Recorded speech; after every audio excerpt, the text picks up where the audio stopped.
Belgium needs at least 150,000 workers immediately to plug their labor shortages. And that's the reason why some crazy immigration changes have been brought about, along with making it super easy for employers to hire foreign workers. You don't believe me? That's fine. I have a lot of government data and news coming out of Belgium, which I'm going to showcase in today's video, along with guiding you as to how you can apply for your next opportunity in Belgium. So if the Belgian waffles or Brussels sprouts have been calling out to you, this video is for you. Stick around.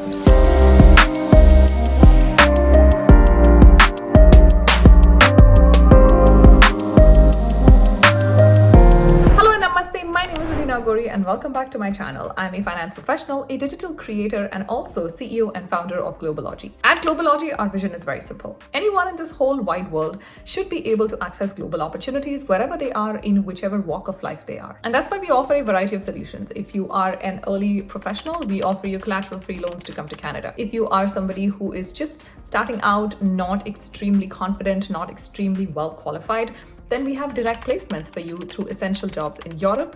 If you are an experienced professional, then we can help you through our job support service. This is only for white-collar workers. And obviously, we can help you get visa, PR in many, many countries. I leave a lot of Globalogy's info in the description box. Please make sure you check it out. And now let's talk about Belgium. So fun fact, back in January 2018, when I started doing mergers and acquisition for a Fortune 500 employer in the US, my first project was in France, and it was a France-Belgium mixed project. So I had gone to Brussels and to Bruges for 3-4 days. That was my first ever trip to Belgium. I was not that impressed by the waffles, I must admit, and I apologize for that. But I got to know a lot of fun facts about Belgium. Like, for example, the IT industry is very strong there. The corporate sector is very strong.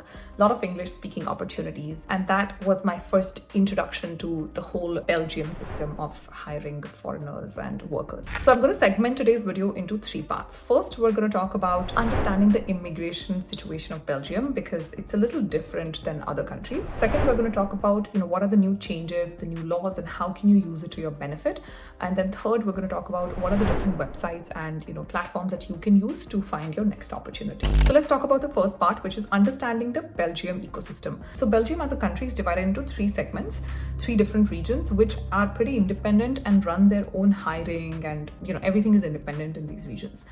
So this is Wallonia, Brussels, and Flanders. While all these regions run very independently, a recent report issued in December 2023 showed that all of these regions are suffering from labor shortages. Let's look into the report a little bit more. What we notice in this report is obviously there's a decent labor shortage, but also a lot of interesting changes were happening. So like, for example, Wallonia, you can see, was encouraging job seekers to consider shortage occupations, and they were offering up to 2,000 euros for specific jobs as bonus. This is just a bonus that the government was giving. This is an EU report, and you can see that financial incentives were also provided to learners who successfully completed their training in shortage occupations. In Flanders, unskilled newcomers were required to undergo training for occupations facing shortages, and mostly to learn trades such as truck driving, nursing, childcare through on-the-job training, and this was used to make sure that labor shortages can be plugged. Brussels also faced a lot of difficulties in filling job vacancies for nurses, truck drivers, IT specialists, for which it is recruiting outside the EU in countries such as Lebanon. I know they've only given one example, but clearly Lebanon is not the only country that they are hiring from.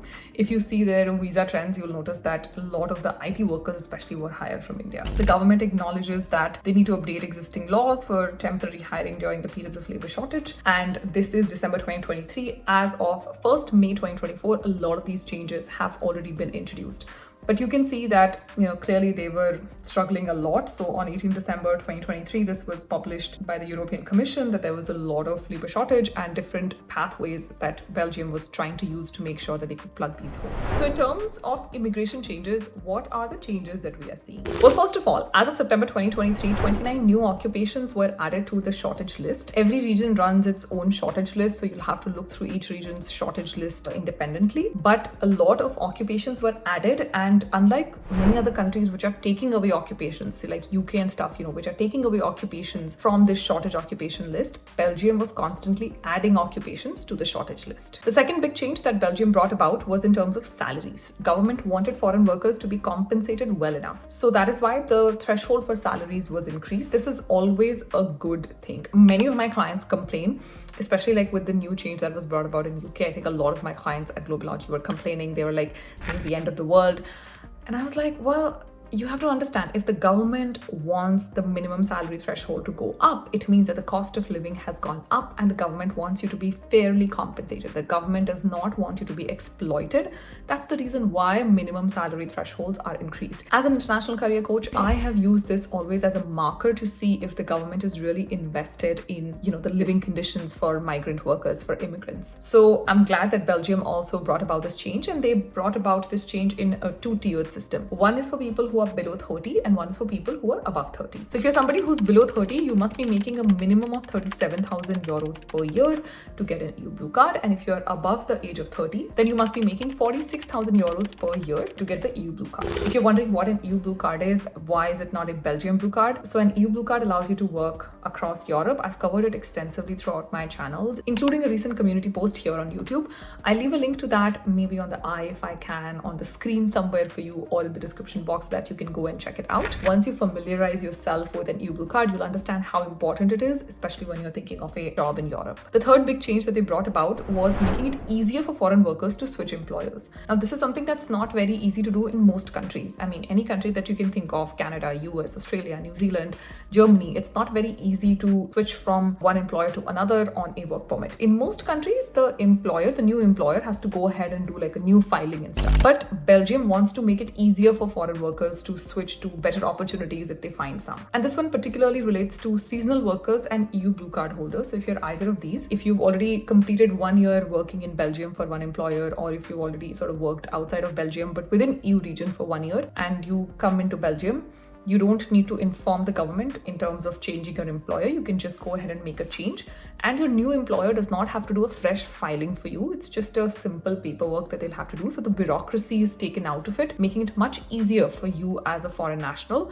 to switch employers within Belgium. Also, the fourth and most important change that was brought about was that if you were to lose your job as an EU blue card holder, you would get 6 months to stay back and look for a job. Now, this is generally called like a garden leave, and this period is of 60 days in the US. It is of 120 days in some other countries. 60 days is already considered a lot, but recently some European countries are coming up and saying, okay, we need to increase this threshold. So you're going to get about 6 months, which is 180 days, to make sure that you find another opportunity in Belgium. Now let's talk about segment number 3, which is which are the websites that you can use to look for jobs. There are tons and tons of jobs available, and like I said, all these 3 regions run independently, so we have a variety of websites for you to check out. First, I'm going to talk about Flanders, and they have this website. It's called WeDab. So I would just go ahead and type wedab.be and you will come across that. Please make sure that you always have some sort of a translator running in the background. I always have one running and I convert everything to English. So you can see, welcome to WeDab. Today there are 216984 jobs that are available. Of course, you can go ahead and look for a job here. You can register as a job seeker. You can see what kind of opportunities are available. Keep in mind that these jobs are pretty vast, so you might want to use some filters. Like I like to use languages, and I just put Dutch, not at all.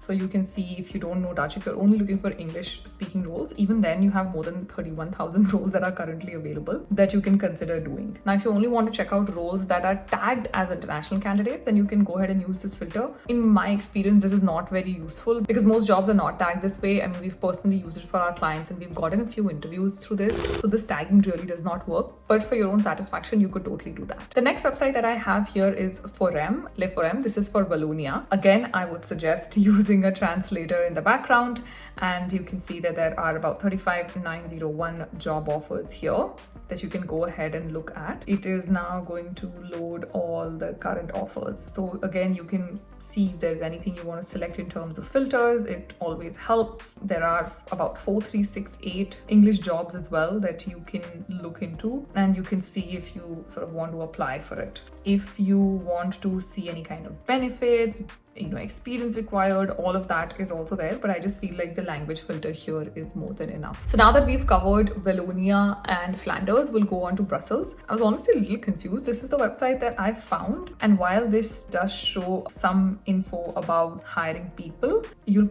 probably have to first go and create your account here. So this is the website that I found for Brussels. It's called Actiris is Brussels. And then you can see that they offer support for newcomers who speak different languages. You know, if you are looking for employment, if you just moved to Brussels, then you can do like an in-person appointment with them also. There is a video that they have here. It exists in 22 languages. You can watch this and you can understand how to look for opportunities. Also, there is another website that I would want to recommend to you, which is the adg.be website. This is specifically meant for the German-speaking community of Belgium. But again, I've been able to find opportunities on this as well. These are all government-run portals. So I would say please do not give up on these options. Just look through each one of these. Just make sure that you're using as many resources as possible. Because keep in mind, visas cannot be issued without hosting vacancies on these websites. That's how we know that, these vacancies are coming up for foreign workers, because they are being hosted on the government website. Again, you can go to job portal here. You can find shortage occupations. If you're looking for any apprenticeship, that's also possible. Temporary work,